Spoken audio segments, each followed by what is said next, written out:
Coming up on Mountain News at 5:30, 4 employees at an addiction center are indicted for fraud.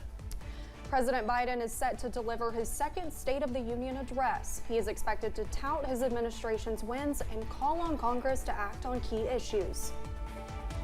And rain chances are the name of the game as we headed deeper into this work week. The latest on when we could see showers move in and out coming up as Mountain News at 5:30 starts now. Dedicated to Southern and Eastern Kentucky, this is WYMT Mountain News at 5:30.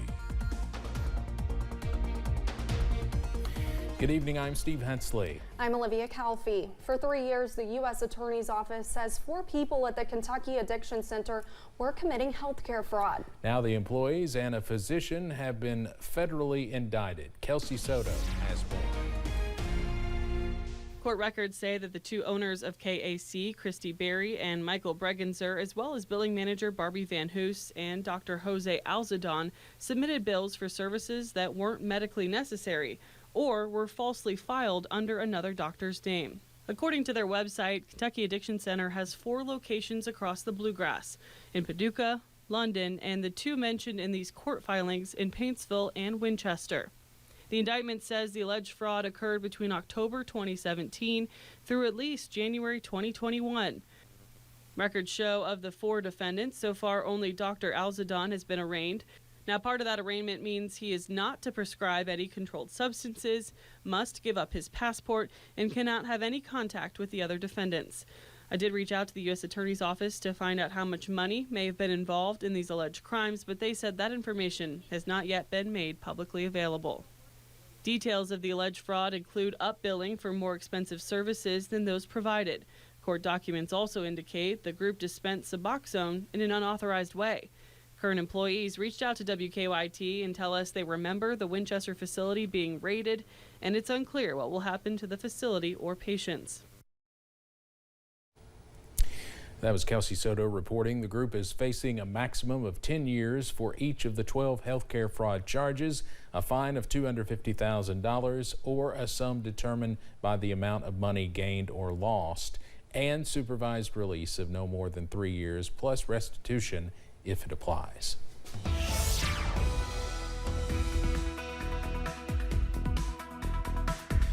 Continuing to watch some milder conditions in place as well as those cloudier skies. Here's the view from Pine Mountain along US 119. Can't see the sky here, but you can see that we're no longer seeing that sun shine at this hour.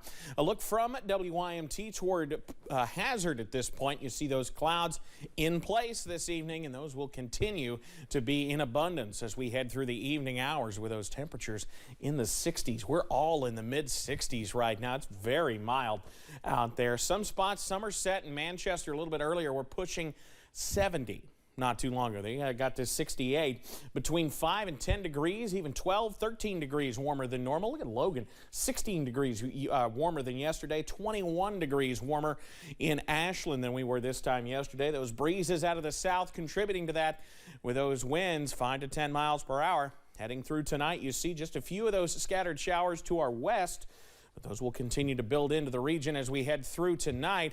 48, that's where we should be for highs this time of year, and we're looking at that as a low temperature here in the middle of February with gusty southwest winds keeping it mild.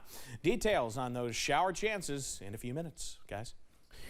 All right, Evan, thank you. President Biden is set to deliver his second State of the Union address tonight before a politically divided Congress. CBS's Skylar Henry begins our coverage with a preview from Washington. I mean it. President Biden will deliver his second State of the Union address tonight, touting Democratic wins. We've been able to deliver more for the American people than ever before. Before a newly empowered Republican House. The state of our union is struggling under the weight of President Biden's far-left extremist agenda. The White House says the president will highlight what he considers to be his administration's economic accomplishments, including a bipartisan infrastructure law, investments in computer chips and clean energy, and a strong January jobs report that pushed the unemployment rate to a 54-year low.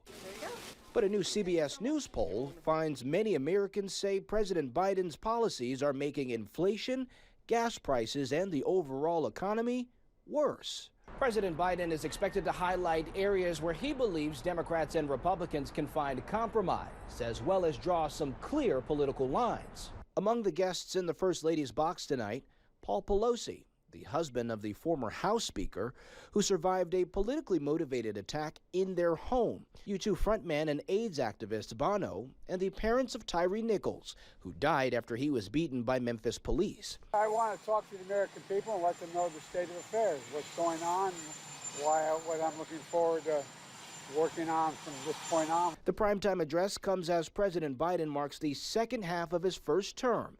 He'll be making a case for finishing the job as he moves closer to launching a 2024 presidential campaign.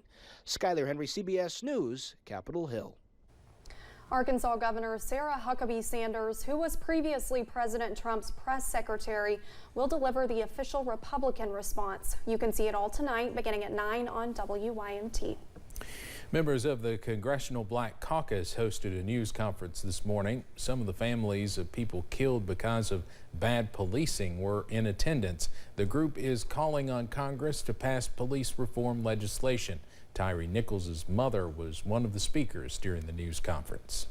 I hope today that we can get Congress to see that we need to pass this bill, because this should never happen. No parent should feel what I feel or what my husband feels. I don't wish this on my worst enemy. The families in attendance are all guests for the State of the Union address tonight, including Nichols' parents, who are also guests of the First Lady. U.S. Capitol Police and other law enforcement around Washington have increased security and are said to be tracking social media. The move comes ahead of the President's State of the Union address tonight. Over the weekend, authorities erected a non-scalable fence around the Capitol, despite objection from Republican House Sergeant of Arms William McFarland. A bulletin from Capitol Police Intelligence and the Interagency Coordination Division states the U.S. remains in a heightened threat environment. President Biden's State of the Union address tonight will be attended by nearly every influential federal official in Washington, except one, the designated survivor. That person will be a high-ranking official who stays in an undisclosed secure location away from the Capitol during the president's speech. The designated survivor ritual is meant to maintain the line of presidential succession in the rare case that a major disaster strikes the U.S. Capitol. The designated survivor must be eligible to be president. We do not know who will serve this year. Last year it was Commerce Secretary Gina Raimondo. The House Oversight Committee met today to look into the Biden administration's handling of the situation at the U.S. southern border. In a memo, the White House counsel's office slammed Republicans for staging political stunts. It said GOP lawmakers voted against last year's omnibus spending bill that would have included billions of dollars in funding for border security. And while Republicans claim the U.S. is experiencing the worst border crisis in American history, the White House says its new policies helped daily migrant encounters drop by more than half last month. The Department of Defense has revealed the size of the suspected Chinese spy balloon that the U.S. shot down over the Atlantic Ocean this weekend. It turns out it was bigger than the Statue of Liberty. The balloon is believed to have been up to 200 feet tall. Officials said that is about 49 feet taller than the Lady Liberty's torch. Officials said the balloon was carrying surveillance equipment the size of 2 to 3 school buses. Officials told CBS News it was shot down using one air-to-air missile over the Atlantic Ocean off the South Carolina's coast. Help is on the way after that deadly earthquake hit Turkey yesterday. Search teams from the U.S. are joining countries around the world, bringing in support and supplies to the devastated region. CBS's Ian Lee reports.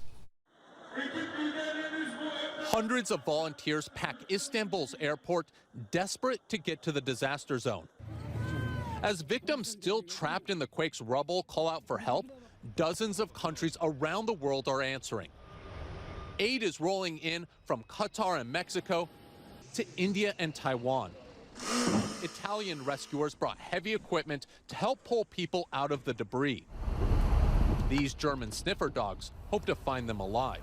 This rescuer says they're keeping an eye on social media to track victims, as some have posted pleas for help. Teams from the U.S. are also flying in. Virginia Task Force brought Vader for his first mission. His handler says he's ready. We train very well for it. We train often for it. Being comfortable on the rubble pile, being comfortable in loud situations. Getting the help may be the easy part. Reaching victims with roads wiped out is a massive challenge. We have to be creative in how to get to the people and how to get to them the assistance. As the crisis evolves, more buildings in the quake zone could crumble at any second, trapping even more people. Ian Lee, CBS News. California is sending in an elite search and rescue team from Los Angeles to try and help save lives. At least 8 people are dead after rain triggered a landslide in Peru. Officials say at least 5 people are still missing there. Peru's National Emergency Center said search and rescue efforts are ongoing. The Defense Ministry posted on Twitter saying it is assisting in the efforts by providing helicopters, tents, water tanks, sandbags, and disaster relief personnel. Coming up on Mountain News at 5:30, subscriptions for movies, music, even food. Do you know how much you are spending online every month? We'll show you tools that can help track your recurring expenses and possibly help you save some cash. Plus, showers are set to push into the region soon. The latest on what to expect is coming up after this. WYMT News app offers alerts on breaking stories as they happen.